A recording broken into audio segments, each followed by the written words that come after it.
제가 중학교 다닐 때에 학교에서 조별 과학 실험 실습이 있었습니다. 실험을 하고 보고서를 내는 건데 실험 과제는 뭐냐? 물은 몇 도에 끓는가라는 것이었습니다. 여러분 물 몇 도에 끓습니까? 저도 그런 줄 알았습니다. 실제 끓여보니까 100도에 안 끓더라고요. 끓여보니까 한 96도쯤 끓는 거예요. 야, 이거 우리 어떡하냐? 큰일 났다. 이거 뭐 온도계가 잘못됐냐? 어떻게 됐냐? 그래서 선생님은 보이는 그대로, 과학 실험이니까 보이는 그대로 해라. 그래서 그대로 해야 될까 말까 고민했는데 전부 한 반에 6개 조가 있었는데 한 조 빼고 다 100도로 냈습니다. 그 선생님이 물어보더라고요. 진짜 100도가 맞습니까? 그래서 우리들이 다 네! 그랬죠.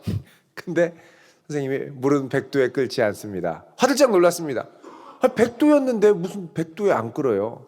근데 뭐 기압과 뭐 상황에 따라 98도에서 96도 사이에 끓는데요. 진짜 우리 그 온도계를 딱 봤더니 96도에 끓었거든요.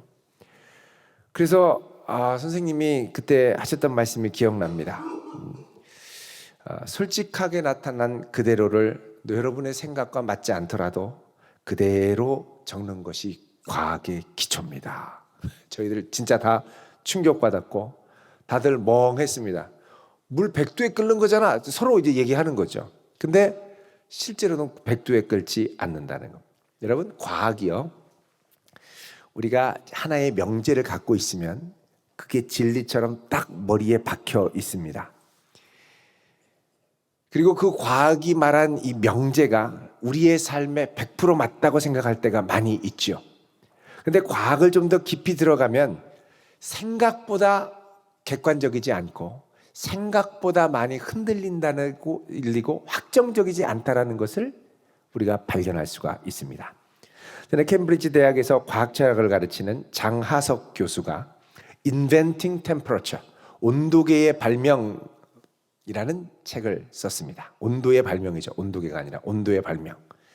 이 책이 과학계에 상당히 많은 논란을 일으켜서 기며 주목을 받은 적이 있죠. 이 책이 과학철학의 노벨상으로 불리는 이 라코토스 상을 받았습니다. 이 책의 이 핵심적인 내용은 뭐냐? 우리가 온도계의 온도를 정확하다고 믿고 제고하지만 과연 온도계는 정확한가입니다. 알고 보니까 온도계의 이 온도를 측정하는 표준, 우리가 생각할 때 온도계는 정확할 줄 걸로 늘 생각을 하는데 온도계도 다 다르더라는 거죠. 옛날에는 온도를 어떻게 표준 온도를 이제 발견했냐면 버터가 녹는 것을 표준 온도로 삼는 학자도 있었고, 뉴턴, 얼마나 유명한 물리학자입니까? 이 뉴턴도 자기 혈온, 피 온도를 0도로 삼아서 표준으로 삼기도 했다는 기록이 나옵니다. 그러니까 온도계가 정확해야 되지만 사실 잘 맞지 않습니다. 그래서 정확한 온도계의 기준을 쌓기 위해서 17세기부터 수백 년간 치열한 논쟁이 있었죠. 우리가 잘 아는 파렌하이트, 성이고 가브리엘입니다. 앞에 이름이 가브리엘 파렌하이트, 14블럭 옛날 이름이었는데 아파트 값이 안 오른다고 파렌하이트가 뭐냐? 그래서 비발디로 다 바꿨습니다. 저쪽 비발디는 많이 올랐는데 여기 비발디는 파렌하이트라고 해서 안 올랐다. 이렇게 생각을 하셔서 이제 바꿨죠. 근데 원래 이름이 가브리엘 파렌하이트입니다. 이 사람이 원래 온도계를 만드는 유명한 장인이었습니다. 당시에는 온도계를 두 종류로 만들었는데 하나는 알코올로 만들었고 다른 하나는 수은으로 만들었습니다. 근데 이 둘이 서로 맞지 않아서 이 파렌하이트가 온도계를 만들어서 납품할 때 엄청 고생했다고 하죠. 그래서 나중에 이것도 아니고 저것도 아니고 해서 자기의 성을 따가지고 파렌하이트라고 하는 기준을 만들었다고 하죠. 그 당시에 온도계 논쟁으로 들어가 보면 온도계가 정확하다는 것을 신뢰하는 게 얼마나 어려운지가 드러나 있습니다. 결국 지금 우리가 믿고 있는 표준 온도라는 것도 잠정적인 합의에 불과하다는 것이죠. 여러분, 이게 엄청난 충격입니다. 우리가 정확하다고 믿고 있는 온도계의 온도가 잠정적인 합의에 불과하다는 것이죠. 우리가 철석같이 믿고 있었던 진리의 토대 표준이 가설적인 합의라고 하면 상당히 충격적인 것입니다. 우리는 초등학교 때 그리고 중학교 때 진화론에 대해서 학교에서 많이 배웁니다. 근데 이 진화론에서 당연하게 여겨졌고 점점 거기 학교에서 배우는 걸 보면 이 진화론이 맞아, 창조보다는 진화인 것 같아 라는 생각을 많이 하게 되죠. 근데 우리가 옛날에 이렇게 진화론의 이론의 토대로 생각하고 배웠던 많은 것들이 최근 들어서 이게 정확하지 않다라는 소식들이 점점 많이 들립니다. 대표적으로 우리가 과학 시간에 아주 충격적으로 받아들였던 밀러의 실험이라는 것이 있습니다. 학교 교과서에도 소개되었죠. 이 밀러는 진화론에 기초한 이 원시 지구의 대기 상황을 가정해서 시험관에 암모니아와 메탄과 같은 물질을 혼합해서 넣어두었습니다. 그리고 거기에 인공적으로 6만 볼트의 전기를 가해서 아미노산과 같은 유기물을 합성하는 데 성공했죠. 이 실험을 통해서 밀러는 원시지구 환경에서는 유기물이 형성되고 그 유기물이 수억 년이 지나면서 번개치고 화학 반응을 일으켜서 단백질이 형성되고 그것이 진화해서 생명체가 탄생했을 가능성이 있다, 이렇게 발표했습니다. 이 사실로 이게 자연적으로 진화해서 생명체가 만들어질 수 있겠구나라는 것을 많은 사람들이 진실처럼 받아들이게 됐죠. 중학생들이 학교에서 이 실험 내용을 배우면 상당히 충격을 받습니다. 세상은 이렇게 우연히 진화했구나 하는 신념이 생기게 되죠. 신앙이 있는 학생들도 상당히 당황하게 됩니다. 그런데 과학자들이 이 실험을 다시 검토해서 실험해 봤죠. 그런데 이 실험이 갖고 있는 커다란 맹점을 발견했습니다. 먼저는 원시지구의 대기로 설정한 이 시험관에는 암모니아와 메탄만 들어있었는데 사실 중요한 대기 원소인 질소와 이산화탄소가 빠졌습니다. 질소와 이산화탄소를 집어넣고 이 실험을 했더니 아미노산이 전혀 만들어지지 않더라는 거죠. 또 밀러가 아미노산을 생산하기 위해서 냉각 장치를 사용했습니다. 빨리 식혀야 되니까. 그런데 원시지구에는 이런 냉각 장치가 없었죠. 그리고 생성된 아미노산도 보면 생명체에 관여하는 이 L형 아미노산은 생기지가 않고 무생물에만 있는 D형 아미노산이 생성이 됐습니다. 아미노산이 L형과 D형이 있는데 D형만 생성이 된 거죠. 생명체는 원래 L형 아미노산으로 되어 있다가 죽으면 이 L형이 풀려가지고 D형으로 바뀌게 되는데 결국 죽은 무생물의 생명체에 있던 아미노산만 형성이 됐더라는 겁니다. 이게 무슨 말이냐? 자연적인 환경에서 아미노산을 생산한다라는 건 우연히 여러 여건을 통해서 우연히 생성된다, 이게 불가능하다는 겁니다. 결국 이 실험에 함께 참가했던 이 밀러의 이 실험 결과를 발표했을 때 이 밀러의 스승이 예일대학교의 해롤드 유리라고 하는 박사였습니다.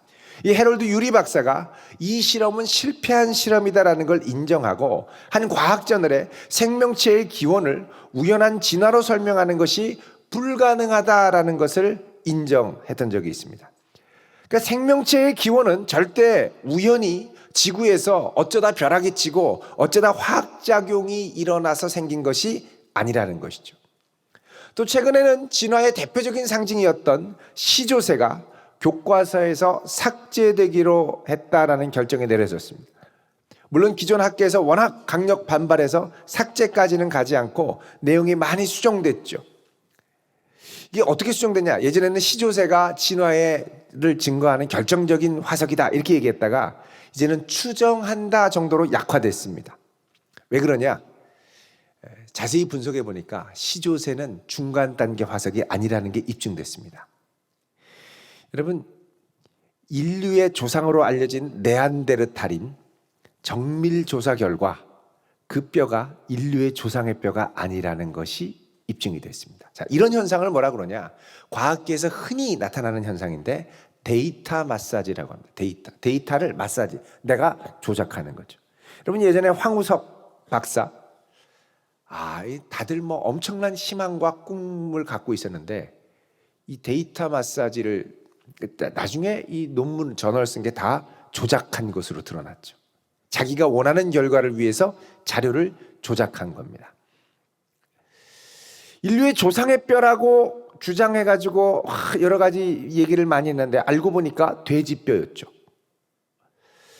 여러분, 그래서 이 화학자이자 저명한 과학 철학자였던 마이클 폴라니라고 하는 분은 이런 이야기를 했습니다. 자연과학자는 나중에 거짓으로 드러날 것을 알면서도 무엇인가를 믿어야 하는 사람들이다, 이렇게 얘기를 했습니다. 여기에 과학이 갖는 중요한 특징이 있습니다. 그건 뭐냐면 과학은 자신이 관찰한 결과를 바탕으로 어떤 진리를 발견한다기보다 이것을 바탕으로 일종의 신념과 전제를 갖고 이것을 체계적으로 설명하는 것이 과학이라는 것이죠. 작년에 아주 충격적인 뉴스가 하나 발표된 적이 있습니다. 그는 뉴욕 록펠러 대학의 마크 스토클 교수와 스위스 바젤 대학의 데이비드 세일러 교수가 지구상에 나타난 생물 10만 종의 DNA 코드를 분석했습니다. 이제 DNA 코드를 분석을 많이 하니까요. 이 DNA 코드를 분석한 결과 대부분 동물이 인간과 거의 같은 시기에 출현한 명확한 증거를 발견했습니다. 당황했죠, 다들. 그리고 지구상 동물들의 90%가 유전학적으로 보면 거의 나이가 동갑이고, 이것은 모든 생물이 단세포 생물에서 진화했다는 이 진화론을 정면으로 반박하는 논거가 되죠. 그리고 돌연변이라는 것, 우리가 흔히 돌연변이를 통해서 진화가 됐다고 얘기하는데, 돌연변이는 생물 개체가 다음 세대로 생존하며 넘어가는 데 있어서 아무런 영향을 끼치지 않는다라는 것이 입증이 됐습니다. 그리고 생물의 종 간에는 명확한 유전의 경계가 있어서 서로 다른 종 사이에 위치하는 중간종은 없다는 사실이죠. 예를 들면 사람의 유전자와 원숭이의 유전자를 합치면 중간종이 나와야 될 것 같은데 그 둘은 절대 결합이 안 됩니다. 유전자의 경계선이 있어서. 소와 양을 결합시키면 뭐가 나올 것 같은데 안 되죠. 왜요? 이 유전적인 경계가 있기 때문에 서로를 받아들이지 않습니다. 최근에 이 사실이 발표되고 이 창조과학계는 물론이거니와 진화계에서 뜨거운 논쟁이 벌어졌습니다. 동시대적인 창조이냐, 동시대적인 진화이냐. 결국 과학도 어느 순간에는 관찰 사실과 데이터를 연결하는 거대한 신념 체계를 갖고 있는 이론이라는 것을 보여주는 것이죠. 이게 얼마나 논리 정연하고 설득력이 있느냐가 관건이 되지만 그 이전에 일종의 신념 체계가 이론을 뒷받침하고 있어야 되는 부분이 있습니다. 여러분, 이것은 우리의 삶에도 마찬가지입니다. 우리가 살아가는 삶에 있어서 때로는 많은 논리와 설명이 필요한 부분이 있지만 어느 순간에 다다르면 우리는 근본적으로 우리 삶을 뒷받침하는 거대한 전제 또는 신념이라는 것과 마주치게 되죠. 이 전제와 신념을 무엇으로 삼느냐에 따라 우리가 살아가는 삶의 방향이 달라지게 됩니다. 여러분, 여기서 우리가 주의할 것이 있습니다. 논리적이고 합리적인 것이 반드시 진리는 아니라는 사실입니다. 여러분, 말싸움할 때 논리적으로 싸우십니까? 감정적으로 싸우십니까? 감정적으로 싸우는 분도 있지만 보통은 논리적으로 싸우죠. 논리적으로 말싸움하다가 꼼짝 못하면 분해합니다. 그게 아닌데 말로는 못 이기겠고 분만 내는 거죠. 여러분, 논리는 진리를 설명하는 도구로 종종 쓰임받지만 논리 배우로 들어가면 항상 우리가 신념으로 붙들고 아무 의심과 추론 없이 진술 그 자체를 진실로 믿고 받아들이는 전제가 다 있습니다. 이 전제가 뭐냐가 중요한 거죠. 이 전제는 우리가 아무 의심 없이 그대로 받아들이는 겁니다. 자, 이런 면에서 오늘 우리가 읽은 창세기 1장 1절은 우리에게 매우 중요한 의미를 갖습니다. 태초에 하나님이 천지를 창조하시니라. 이거는 뭐 과학책도 아니고 이게 뭐야? 이렇게 얘기하는 분이 있죠. 과학적 진술이 아니라는 겁니다. 논리적인 설명이 아니라는 거죠. 근데 이거는 뭐냐? 진리의 선포입니다. 우리 삶의 전제가 되는 말씀이라는 것이죠. 우리 삶의 전제와 근본적 신념의 기둥이 되는 부분을 일방적으로 선포하는 것입니다. 어떤 분은 얘기합니다. 이게 과학적이 아니라서 믿기가 어려워. 여러분, 이 창세기 1장 1절이 왜 과학적 진술이 아닐까요? 그것은 태초에 하나님의 창조를 본 관찰자의 데이터가 인류에게는 없기 때문입니다. 관찰 데이터가 없을 때는 신뢰할 만한 자원, 이 소스에서 나오는 진술을 믿고 받아들여야 됩니다. 여러분, 다들 자신이 태어난 생년월일을 아실 겁니다. 어떻게 압니까? 태어나서 바로 그때 달력을 보셨나요? 부모님이 얘기해 주니까 그런가 보다 하고 받아들였죠. 의심해 봤습니까? 의심 안 했습니다. 혹시 내가 예를 들면 1980년생인데 얼굴을 보니까 나 89년생 같아. 뭐 이런 분 안 계신가요? 안 계시죠. 그냥 의심 없이 받아들입니다. 그거를 기준으로 나는 동안인 것 같아, 나는 늙어 보여 이렇게 생각하지 내가 훨씬 몇 년 전에 태어났다라고 생각 자체를 하지 않는 겁니다. 그만큼 그 전제가 되는 것들을 우리는 그대로 받아들인다는 이런 진술이 우리 인생의 중요한 인생을 형성하는 부분에 있다라는 거죠. 그래서 어느 순간에 이 선포를 우리는 믿음으로 받아들여야 됩니다. 물론 하나님이 태초에 천지를 창조했다라고 할 때 이것을 이제 규명할 수 있는 중요한 과학적 관찰이 최근 들어서 발견이 되었죠. 지난번에도 한번 설명드린 힉스 입자입니다. 힉스 입자는 이 세상의 비물질이 이 물질에 질량을 부여하기 위해서 태초의 빅뱅 100조분의 1초의 짧은 순간에 질량을 부여하고 사라지는 입자입니다. 신의 입자라고 그러죠. 요게 유럽에서 3년 전에 2012년이니까 그때 이제 발견이 됐죠. 벌써 8년이 됐습니다. 자, 이것이 진리이기 전에, 그러니까 객관적으로 관찰할 수 있는 사실을 전에 진리이고 내 인생을 뒤흔드는 전제가 되는 선언. 이게 바로 뭐냐면 하나님이 태초에 천지를 창조하셨다라는 겁니다. 여러분, 이 선포를 내가 검증하고 의심하고 하면서 할 때는 시간이 많이 걸리겠지만 어느 순간 이 사실을 내가 온 마음과 중심으로 믿고 받아들이기 시작하면 그 다음부터는 성경에 대한 의심이 사라지고 하나님이 하시는 일들을 믿게 됩니다. 이 고백이 분명하게 되면 더 나아가서 내 삶에도 하나님의 창조의 역사, 기적의 역사가 상식처럼 일어나게 됩니다. 하나님이 온 우주 만물을 만드셨습니다. 그리고 하나님이 내 인생도 만드셨습니다. 그리고 내 인생을 새롭게 만들어 가실 것입니다. 이 역사가 우리에게 일어나게 되는 거죠. 자, 그럼 오늘 말씀 1절에 등장하는 단어를 하나하나 좀 살펴보도록 하겠습니다. 먼저 태초에라고 되어 있죠. 태초라는 건 이 세상의 시작에, 이 세상 시간의 시작에 라는 뜻입니다. 여러분, 시작이 있으면 무엇이 있을까요? 끝이 있습니다.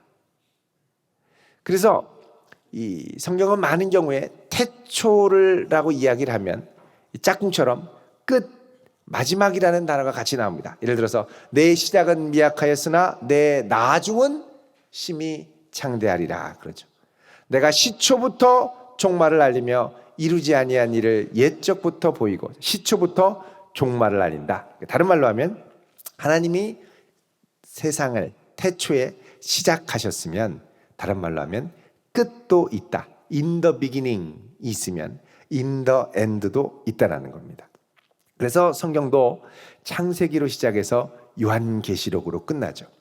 여러분, 우리가 절대 좌절하지 말아야 될 이유가 여기 있습니다. 하나님께서 우리의 삶을 시작하셨으면 반드시 끝으로 인도하실 겁니다. 그분의 목적을 이룰 때까지 책임지고 인도해 주실 것이라는 거죠. 아무리 어려워도 낙담하지 않아야 될 이유가 있습니다. 하나님이 인도하시고 시작하셨으면 그분이 책임지시고 끝까지 붙들어 주신다. 여러분, 이 확신 가운데 거할 수 있기를 바랍니다. 두 번째로, 태초에 하나님이 천지를 창조했다고 합니다. 하나님이. 자, 하나님이라는 말은 주어입니다. 주어. 성경 창세기 1장 전체를 보면 하나님이라는 주어가 무려 31번이나 등장합니다. 무슨 말이냐? 하나님이 이 세상 모든 만물의 주인공이라는 것이죠. 우리는 종종 우리의 인생이 내 것이라고 생각을 합니다. 그래서 내 마음대로 내 계획대로 어떻게 하려고 하죠. 그럴수록 우리는 헛되고 헛된 인생을 경험하게 됩니다. 여러분, 하나님께서 내 인생의 주인이 되어 주실 때 우리 인생의 참된 축복이 시작이 됩니다. 하나님을 내 인생의 주인으로 모시고 나아갈 수 있기를 바랍니다. 여기 보면 특별히 약간 특이한 점이 있습니다. 뭐냐면 이 하나님이라고 할 때 이 하나님이 히브리어로 엘로힘이라고 돼 있죠. 하나님의 교회에서 이거를 아주 자꾸 이제 악용하는데, 왜곡하는데, 이 엘로힘이라는 말이 원래 엘이 단수 하나님을 의미하는 건데, 엘로힘 그러면 복수입니다. 그래서 엘로힘 그러면 하나님이 한 분이 아니라 여러분이라는 느낌을 주죠. 그래서 하나님의 교회 같은 데서는 자, 이 엘로힘이 복수 아니냐? 하나님이 그 형상대로 사람을 만들고 남자 여자를 만든 것처럼 그 형상의 원판인 하나님도 남자 하나님이 있고 여자 하나님이 있다. 아버지 하나님이 있고 어머니 하나님이 있다. 이렇게 얘기를 하죠. 그래서 그거를 여러분 보고 그런가 이러시면 안 되고 잘 생각하셔야 됩니다. 여기 이제 엘로힘이라고 하는 말은요, 두 가지 의미가 있습니다. 먼저는 장엄하고 위험 있으신 하나님의 모습을 표현할 때 히브리어에서 복수로 표현합니다. 그래서 이것을 장엄의 복수다 이렇게 얘기를 합니다. 태초에 천지를 만드신 하나님이 위험 있고 찬양받기에 합당하신 하나님이라는 뜻이죠. 두 번째로 이 엘로힘이라는 말은 삼위일체 하나님을 말합니다. 성부, 성자, 성령 하나님이 한 분 되시는 하나님. 여러분, 흥미로운 건 이 복수의 하나님, 만약에 엘로힘이 이제 복수의 하나님이라고 하면 창조하셨다, 천지를 창조하셨다라고 할 때 이 창조하셨다라는 말도 사실은 복수 동사여야 됩니다. 그런데 천지를 창조하시니라라고 할 때 이 창조하시니라는 단수형 동사입니다. 그러니까 복수형 하나님이 행동하실 때 단수형 하나로 행동하시는 거죠. 그래서 바로 하나님 삼위일체 하나님의 일체되심을 표현하는 겁니다. 이렇게 해서 하나님이 천지를 만드셨다고 하는데 그 다음에 이제 하나님이 뭘 창조하셨느냐? 천지를 창조하셨다고 그러죠. 여기 창조하셨다라는 말, 이 바라입니다. 바라. 히브리어에는 동사가 두 가지가 있습니다. 하나는 바라고 하나는 아싸입니다. 아싸는 기존에 있던 것을 만들어내는 거고 바라는 없던 것을 새롭게 만드는 무에서 만드시는 창조를 이야기하죠. 여러분, 이 하나님의 창조가 그렇다면 하나님은 우리의 인생도 아무것도 없는 것에서 새 길을 내시고 새로운 역사를 이루시는 하나님인 줄 믿으시기 바랍니다. 이 하나님을 신뢰하고 가면 있는 조건에서 더 좋은 조건을 만들기도 하시겠지만 아무것도 없고 힘들고 부족한 우리의 현재 상황 가운데서도 얼마든지 새 일을 이루시는 하나님이라는 거죠. 하나님, 내 속에 정한 마음을 창조하시고 내 안에 정직한 영을 새롭게 하옵소서. 하나님은 새 일을 만드시는 하나님입니다. 그런데 여기 하나님이 보면 천지를 창조했다고 합니다. 근데 이게 이 천지라는 말을 보면 좀 독특합니다. 영어 성경에 보면 heavens and earth 이렇게 되어 있습니다. heavens and earth. heavens 하면은 하늘들과 땅을 창조하셨다는 거죠. 여러분, 하늘이 왜 복수일까요? 참 특이합니다. 하늘 하나여야 되는데 여러 하늘들. 이건 뭘로 의미하냐면 하나님이 만드신 천체들을 말합니다. 우주들. 우주가 하나가 아니라 그러죠. 여러 우주들, 여러 은하계가 있다 그러죠. 그 온 세상에 퍼져진 온 우주에 펼쳐진 이 별들과 이런 걸 볼 때 헤븐이 하나가 아니라 heavens, 여러 헤븐들과 땅을 만드셨다라는 것이죠. 그러니까 하나님께서 온 세상을 만드시고 온 우주를 만드시고 하나님의 손길이 미치지 않은 곳이 없다라는 것입니다. 그리고 그 하나님이 만드신 이 세상의 태초가 우리를 통하여 그 하나님의 창조의 목적을 여전히 이루어가고 종말의 하나님의 뜻을 완성해 가실 것입니다. 자, 오늘 말씀의 결론을 맺도록 하겠습니다. 태초에 하나님이 천지를 창조하셨다. 단순한 네 마디의 선포이지만 이 선포는 우리 인생의 가장 중요한 삶의 전제요, 기초가 되어야 할 줄로 믿습니다. 이거는 설명하고 이해하는 차원으로 그냥 머무르는 것이 아니라 내 인생의 중심 진리로 붙들고 체험하고 경험되어야 할 것입니다. 새해가 시작되는 이제 우리 첫 주죠. 하나님의 새롭게 하시고 창조하시는 역사를 올 한 해도 풍성히 경험할 수 있기를 주님의 이름으로 축원드립니다. 기도하겠습니다.